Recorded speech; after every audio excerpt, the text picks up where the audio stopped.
Welcome to Jeremy Pryor's podcast, or what I like to call Jeremy Pryor Unfiltered. I'm his daughter and producer, Kelsey Gall, and we are excited to bring you seasons of content all the way from Tolkien to theology, from business to family. If you like to contemplate deep philosophical ideas across a wide range of topics, you've come to the right place. Make sure you give us a follow so you don't miss out on future episodes. All right, guys, welcome to my podcast. I'm excited to chat with you guys today about social media. I've been really confused lately about this topic. And I think I go in phases of like being excited about social media and wanting to dive in and being really confused and not knowing even how to use it.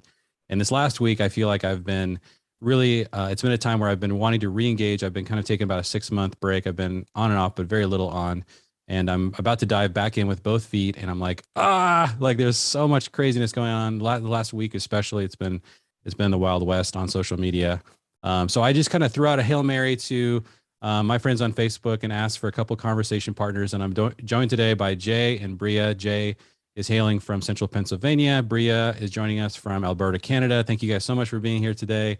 I'm excited to talk to you. I'm going to read an essay that I wrote and posted to my Substack and then get Jay and Bria to just kind of react to it, give me some insights, what kinds of things stood out to them. We also have Steve, looks like he's going to zoom in with us. So I'll be involving him here in a second. So I'm going to jump over to the essay, read this, and then kind of get your guys' take on this. I was going to welcome Steve real quick. Steve, we're already recording. Welcome to the podcast. So I'll read the essay and I'm just going to get each of us to kind of react, respond, and then, start a conversation on this thing. So what is social media? Few things are as confusing to me than how to find a productive way to engage on social media. Figuring this out, like most hard topics, starts with the attempt to find the most accurate frame for thinking this topic through. Is social media primarily a place for self-expression, a place for networking, a place for meaningful conversation, a place for connection, a place to learn? One can use social media for any of these things, but discovering its primary frame is the best pathway to guide engagement. So here's my thesis for what I think social media primarily is: an announcement platform plus a few reactions. So I'll just briefly say parenthetically that I think when you're dealing with something abstract, one of the best ways to get to first principles is to somehow try to figure out an analogy that roots the abstract in the real world. And if you can do that, somehow you can really discover what something is, because all language is really a product of analogy. So trying to understand what social media is to make it analogous to something that happens in the real world. An announcement platform plus a few reactions. So what does that look like? What are some imperfect analogies for an announcement platform that kind of looks like this in the real world? Well, one would be standing in a busy location of a city or at a party and shouting something into a megaphone so that many people can hear and a few can respond. Okay, that's one way to think about, okay, that would be sort of similar to what happens often in social media. Obviously, it's not a perfect analogy. Another one that I liked even a little bit better was putting up a billboard with a message that invites people to share their reactions on a public platform. So you can imagine, you don't know who's going to see it. It's totally public. But there's got to be some way for there to be some back and forth, not a lot. And that's kind of what happens with the typical Facebook or Instagram post. Another one is bumper stickers that friends who can see it can comment on. So those are examples of where you're sort of doing a broadcast announcement and getting maybe a little bit of interaction. The reason why choosing a primary frame is so important is that you can ask yourself, if I could shout something or construct a billboard for free where a mixed audience of friends and acquaintances could hear and react, what would I say? How would I use it? Or would I use it?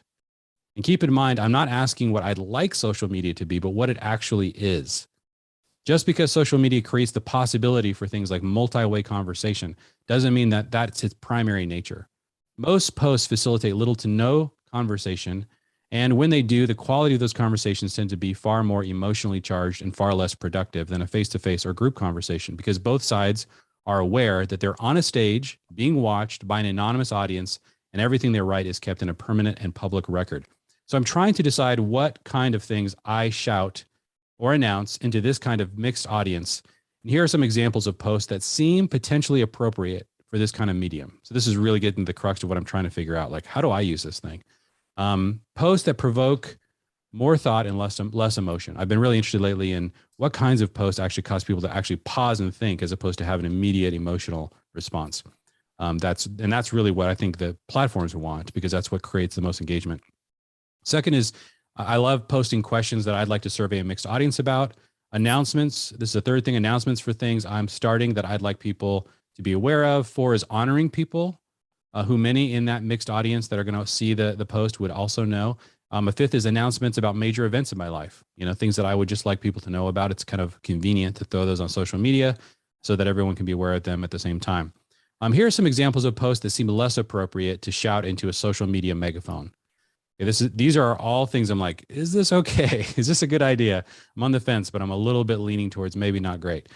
Personal opinions I know would create a strong emotional reaction, especially a negative reaction from those I'm trying to move closer to relationally in the real world. That's probably one of the things in the last week that has really caused me to pause, is that there's a lot of things I would like to say that are my personal opinions, but I kind of get the sense that it might become a barrier in a relationship that I have in the real world that I'd like to see go deeper. And I don't want to prematurely cut off.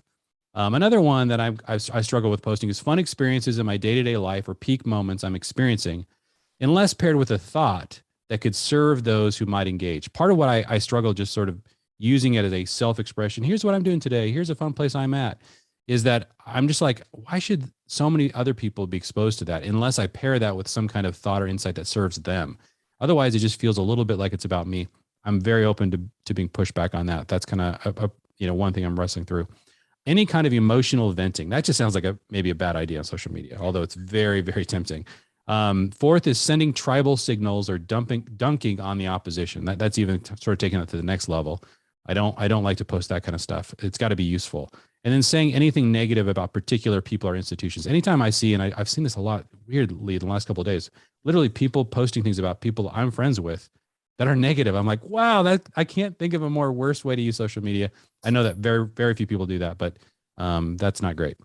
So here's the principle. If you wouldn't put it on a billboard, don't post it. That's what I'm sort of throwing out there as a potential thesis for how it could govern my behavior on social media. So I'm just going to go around the horn. I'm going to talk to Jay, Bria, and Steve and ask you guys, okay, yeah, any reactions, and then we can have a conversation. But first, Jay, you zoomed in here first. Tell me, like, yeah, what are your thoughts? Yeah, well, I definitely, I like the analogy with the billboard. That's probably the one that I probably can see the most parallels to.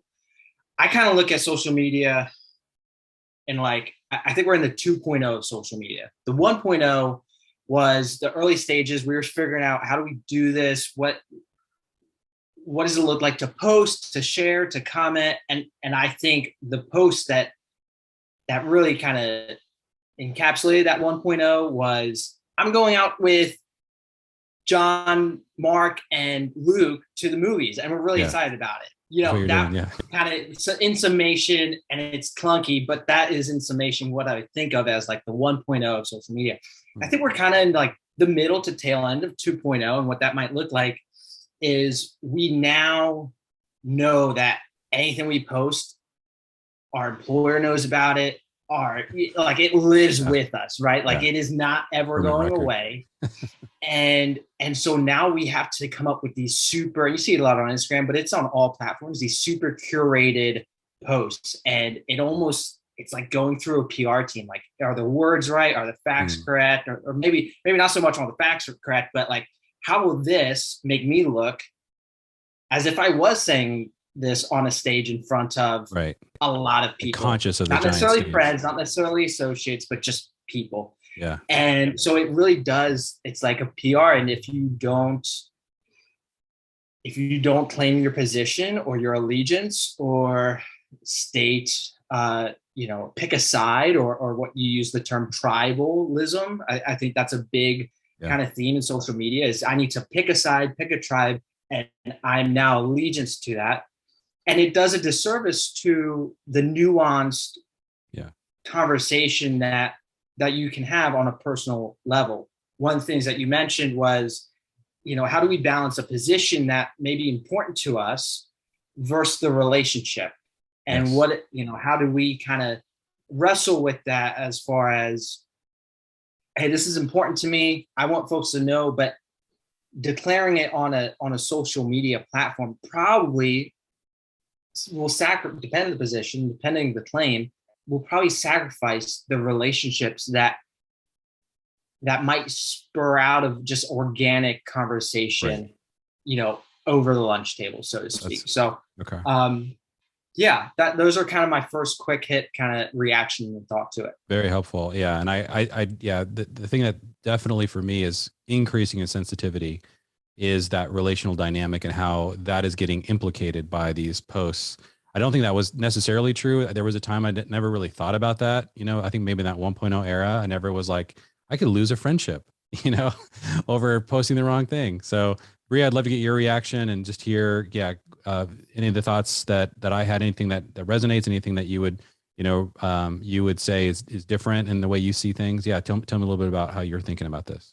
Yeah, absolutely. I love to read it because I think just the idea that you, and I would imagine a lot of people, hopefully a lot of people, are actually thinking about like, what's the point of this is a good thing. Yes. I think like what Jay said, it has evolved so much and it has changed so much that it unfortunately just can't really be used as it was now in this new era. So I think it's really exciting to see people having that conversation of, okay, like what is the point of my social media, or what is the point of social media in general, and how do I use this like in a proper and respectful way?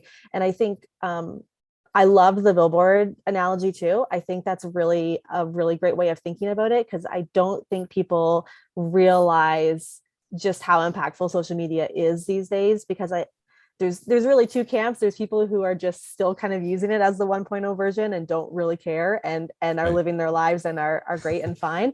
Yeah. And then there's the people who kind of live in this 2.0 version. However, I think the danger is that people think that billboard is like your everyday real life. It's your real timeline. Exactly when you posted something is exactly when that thing happened, or it's developed into like real relational life is not real anymore. It's only real on social media. It's only real if I post it. It's only real if I said it. If I don't say anything, like you were talking about, kind of putting other people down or choosing a side and being so loyal to that side. If I don't speak up and if I don't say anything, then obviously you're on this side or obviously on that side. It's become such like a real life. That it's hard, and it's hard to navigate. And that's why I liked the billboard idea of it, because people can actually hopefully maybe understand that it's a big sign. It's a big thing. Big decision, and we really need to be thoughtful about it. And we have kind of lots of little different social media rules in our house, but the one that we come back to all the time, especially in these last few weeks and months, is the verse in James where it talks about being quick to listen and slow to speak. And we quoted a lot in our house of being quick to listen, but slow to post and slow to comment.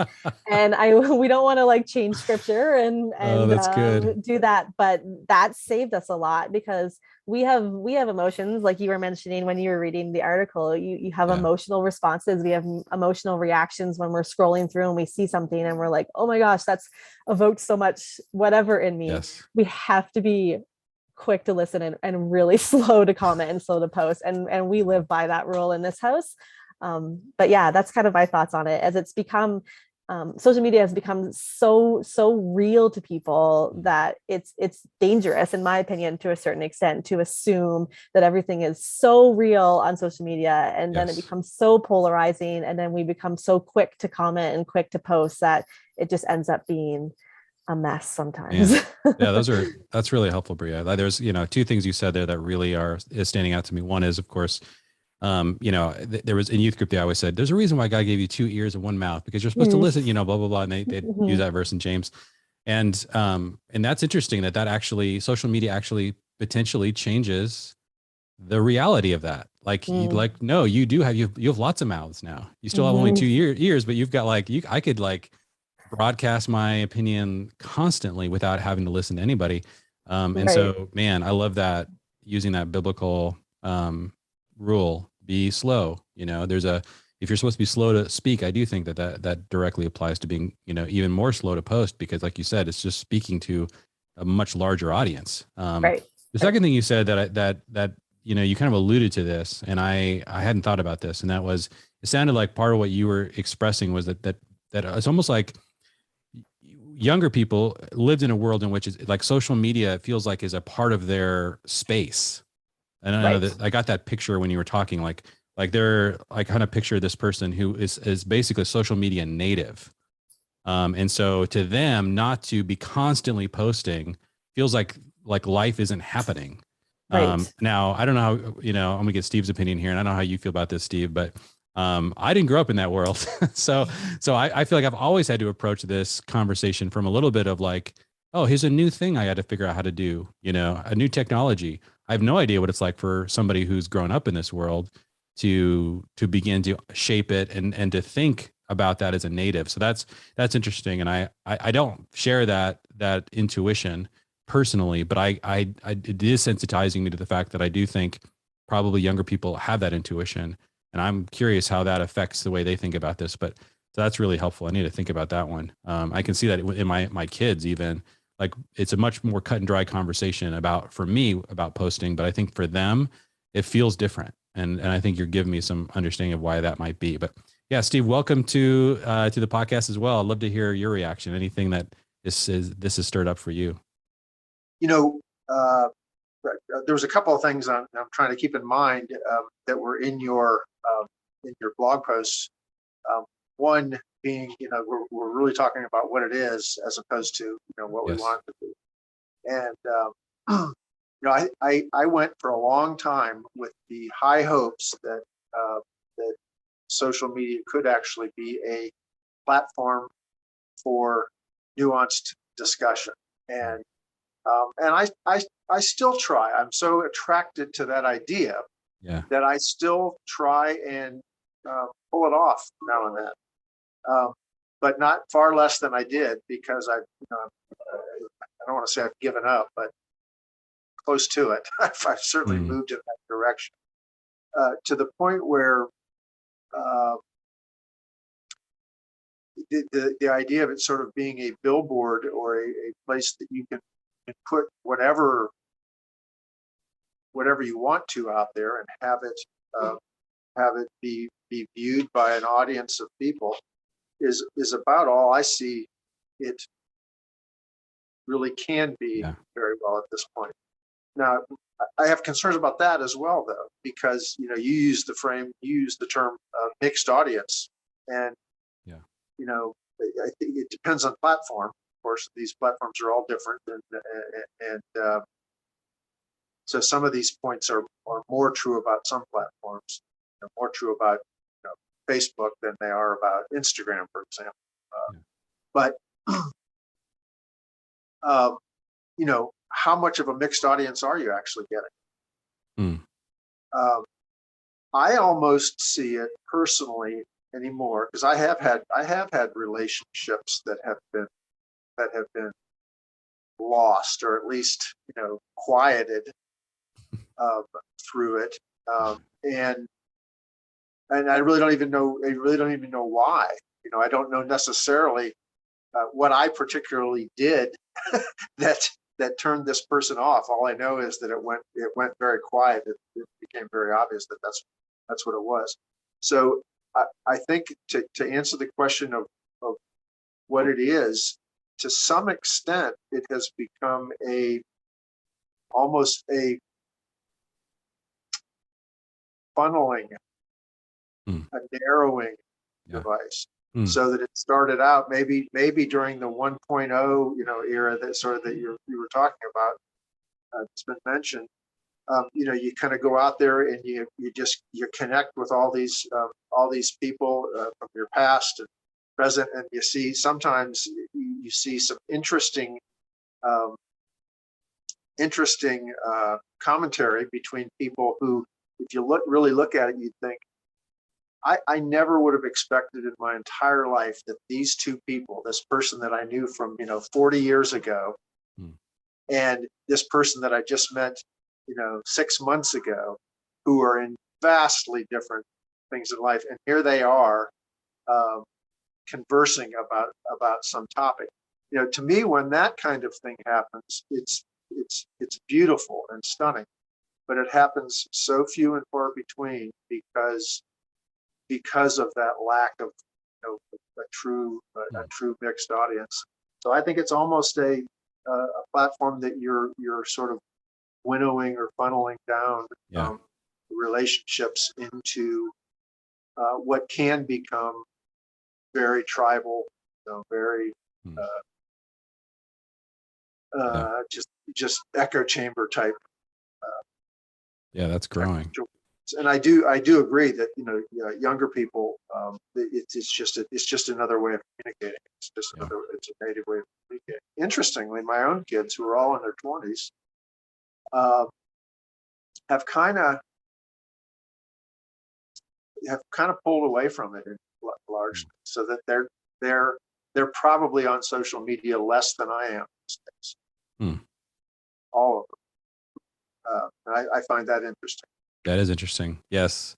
Yeah. And I definitely see that with some of my kids as well, that they're just like, it's not worth it. They're just kind of, completely exiting. I really want to think about what you're saying, Steve, about the narrowing and the mixed audience. Cause I think that is, I hadn't thought about that. That's a new phenomenon. Like I agree with that at 1.0, it felt very much like this is a pretty fair representation of the people that I've met in general, and not necessarily the people that have agreed with me ideologically. And now it's like, people, because the algorithms that are feeding people what they want to hear, because, the unfollows that are inevitable, and the relational damage that any kind of post that people might disagree with, or it might trigger them in different ways.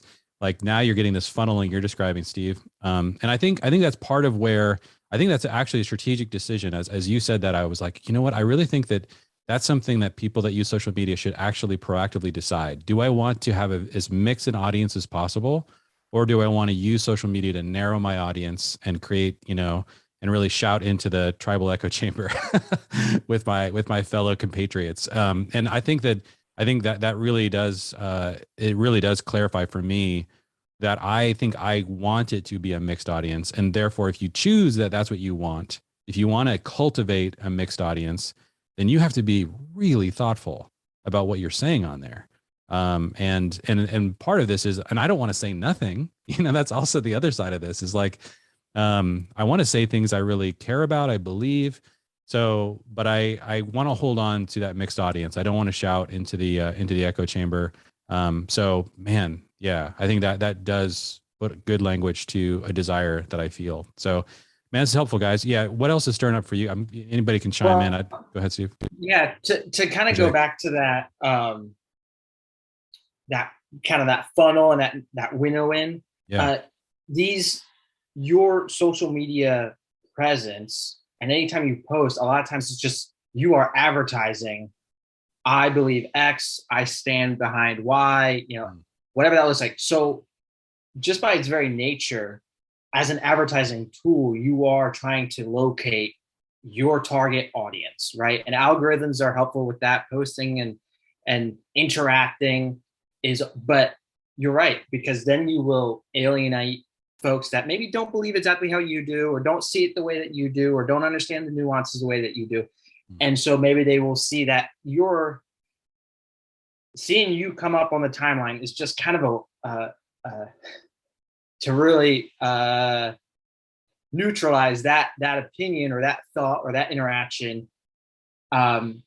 You are reformatting your target audience to engage with and find the users that interact and kind of subscribe to your ideology, to your tribe, to your perspective or the way that you think.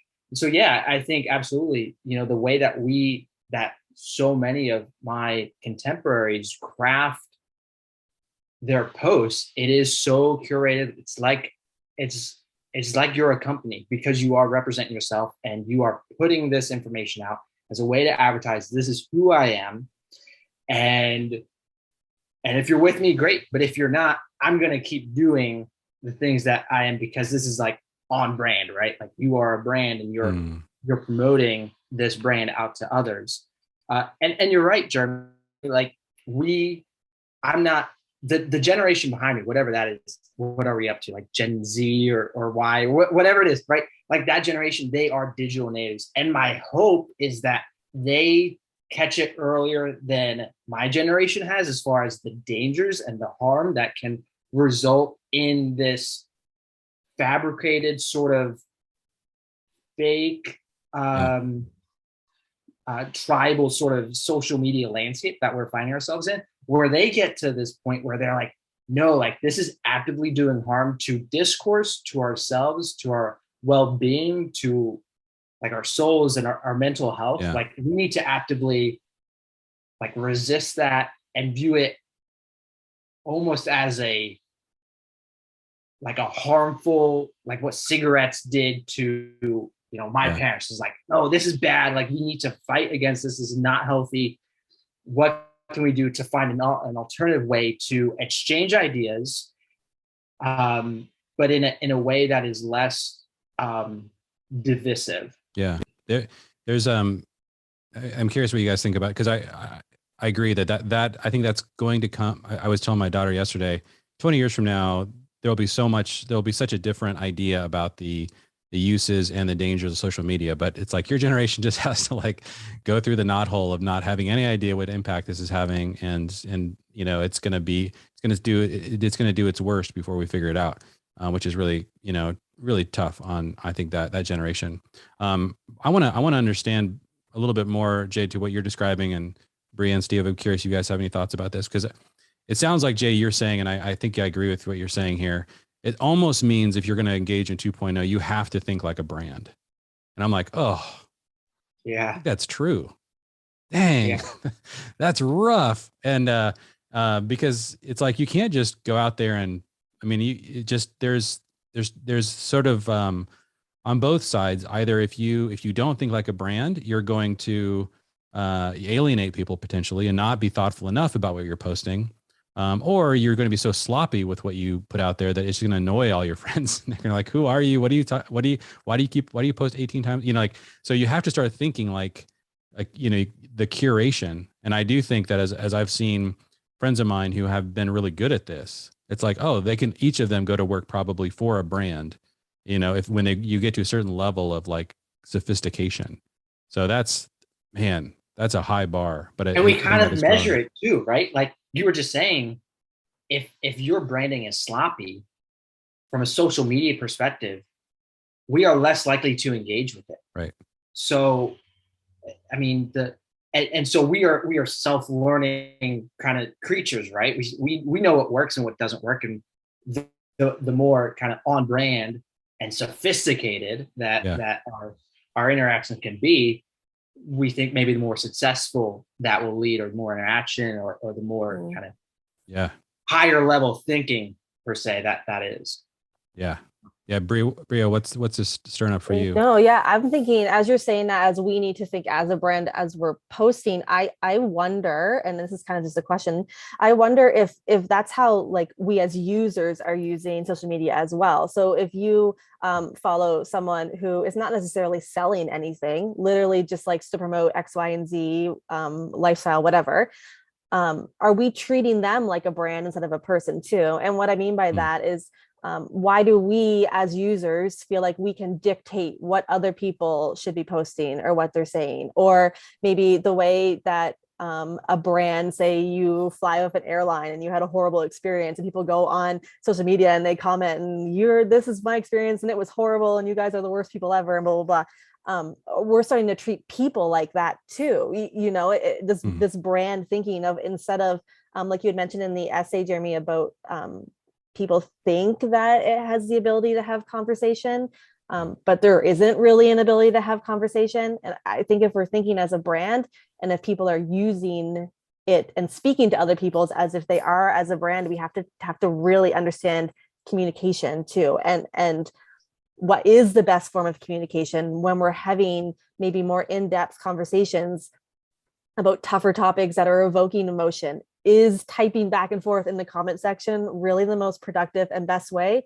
No, like it's really not, right? And I mean, I know there's been lots of studies on communication and understanding people's like body language and really just seeing my face when I'm talking to you. I think for me as a communicator is one of the most important things is that you see how I'm talking to you. And when we're having these conversations and when you're telling a brand or a person that they suck or you didn't like this or you didn't like that, having that conversation in the comment section is just not, it's not productive and it's not worth it. So I really, that idea of branding is really intriguing me as a person who posts on social media, but also as a user too. Am I seeing people as people, or am I seeing a person as just a brand out there in the social media space that I don't have to respect and be kind to because they're a brand? I don't know.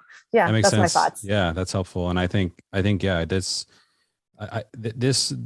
tension of like, we're all sort of evolving our way towards a use of this technology that we hope is going to do more good than harm. I think we're really struggling right now. Somebody posted in the comments when I posted my essay, my friend Paul, he mentioned that he loves social media because he uses it exclusively to get involved in niche Facebook groups and have discussions with real people about hobbies that he's really interested in. I was like, well, that's an interesting thing. And I kind of been thinking of the same thing about social media, and that in some ways it's been trying to use us, use our emotions, cause us to get triggered, so they can get more eyeballs, more engagement. And I think there might need to be a little bit of for those of us who can find a channel of use that is really valuable, for us to sort of set our terms really clearly. And I really liked his idea there. I'm like, I agree. I have had extremely, this conversation has been great.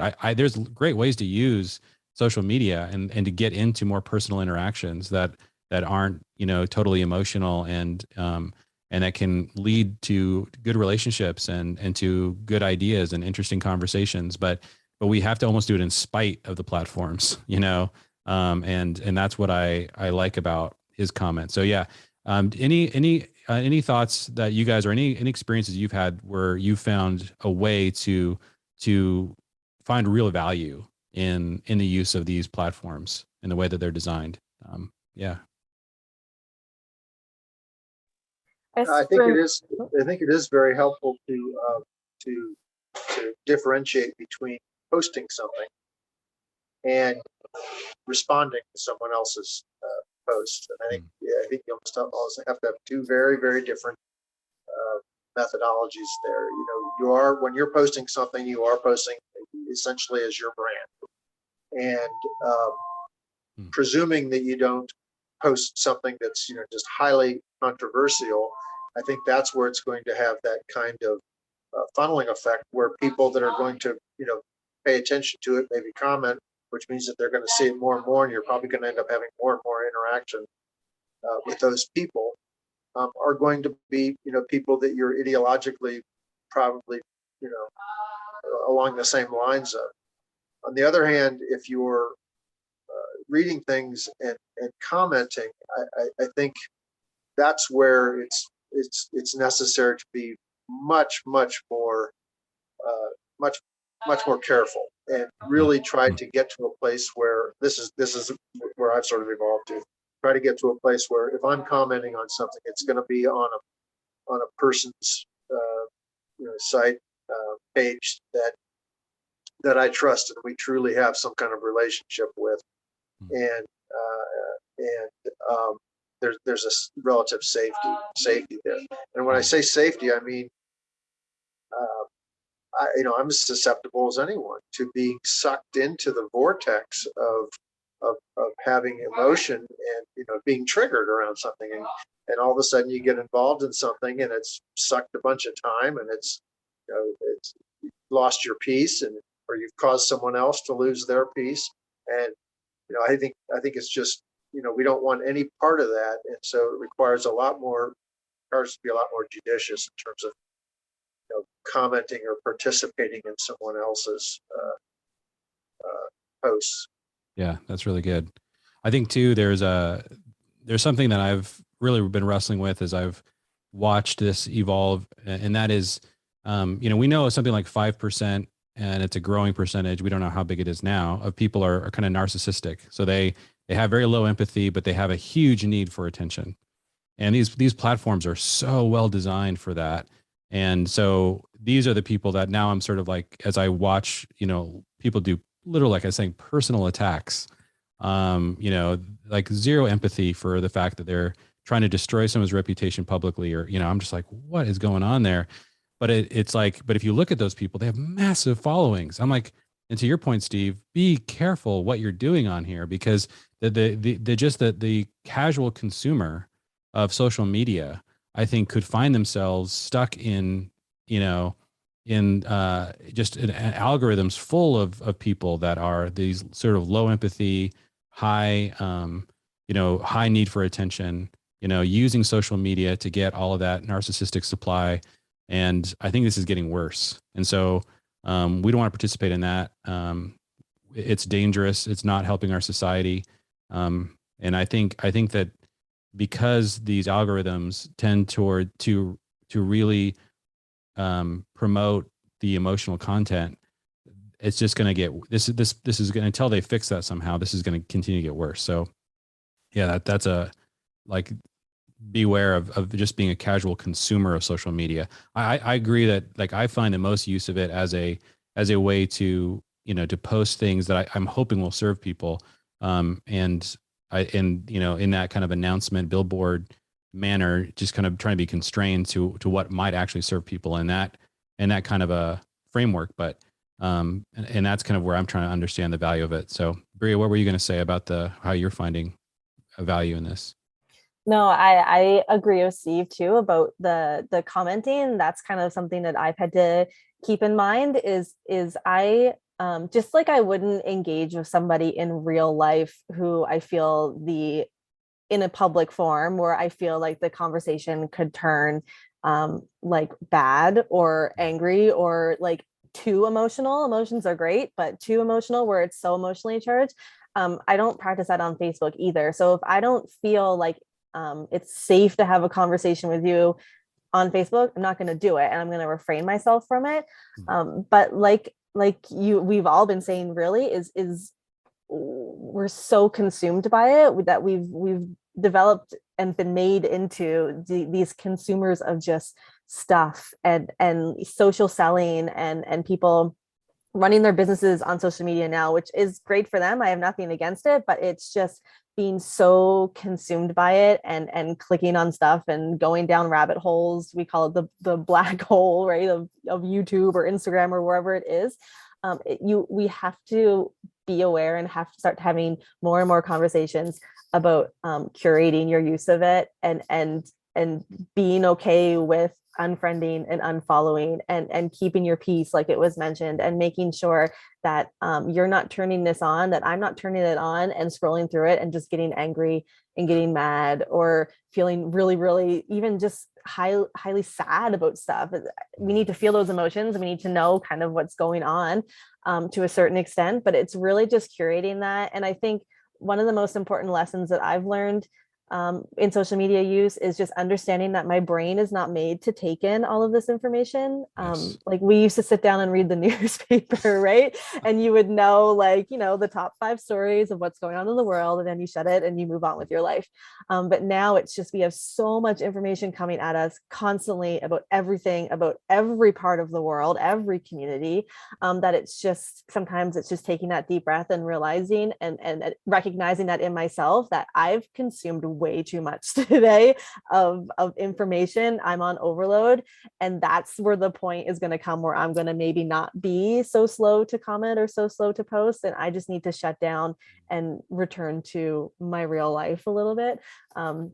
But yeah, that's the most important thing for me. But there's a lot of good to it, and there's a lot of connections that can be made. And I love the idea of like the niche Facebook groups and stuff like that. That's where I've found the most joy from it as well, is just connecting with people who maybe make you feel a little less crazy and understand what you're going through in your current stage in life. So it's just balancing that, understanding that I've consumed way too much and I need to move on, with knowing that there is good connection and good relationship out there when used correctly. So good. That's great. I have two thoughts. Yeah, two thoughts. One, Bria, that's such a good point that you make about the information overload, right? Like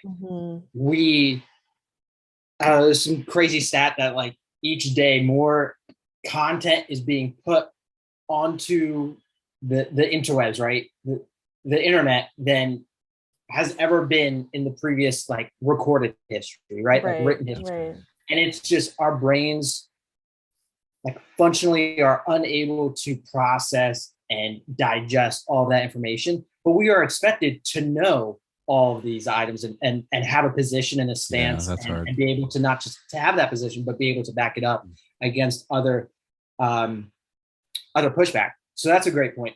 And secondly, Jeremy, do you know about Facebook Marketplace? That is how I fight the timeline of Facebook.